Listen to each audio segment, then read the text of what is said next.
शेती करू नकोस रे बाबा, शेती करू नकोस. दुसरा काही धंदा कर, शहरात जाऊन नोकरी कर, पण शेती करू नकोस. आमच्याकडे बघ, हा, काय परिस्थिती झाली आमची. संपूर्ण वर्षी शेतात राब राब राबतो. वर्षाच्या अखेरला देवाकडून प्रार्थना करतो की अरे हे देवा, या वर्षी तरी आमची साथ दे. आणि शेवटी काय होतं? जे व्हायचं तेच होतं. प्रत्येक वर्षी आम्ही आशा लावतो की ह्या वर्षी तरी आमचं पीक व्यवस्थित होईल, त्याच्याने आमचं कर्ज कमी होईल, आमची मुलं शाळेत जातील शिकायला. पण काय होतं?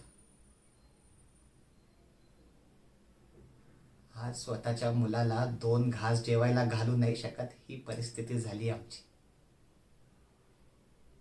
शेती नको करूस बाळा, दुसरं काहीही कर. आम्हीही या भूमीला आमची आई मानून तिच्यावरती कष्ट केलं, पण आता अशी वेळ आली आहे की वाटतंय की या भूमीतच आम्ही समावून जायला पाहिजे. काही उपयोग नाही रे बेटा, काही उपयोग नाही.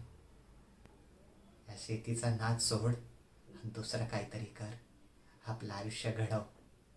आमचं जे आहे ते संपलं आता इथेच. जा जा बाळा, जा.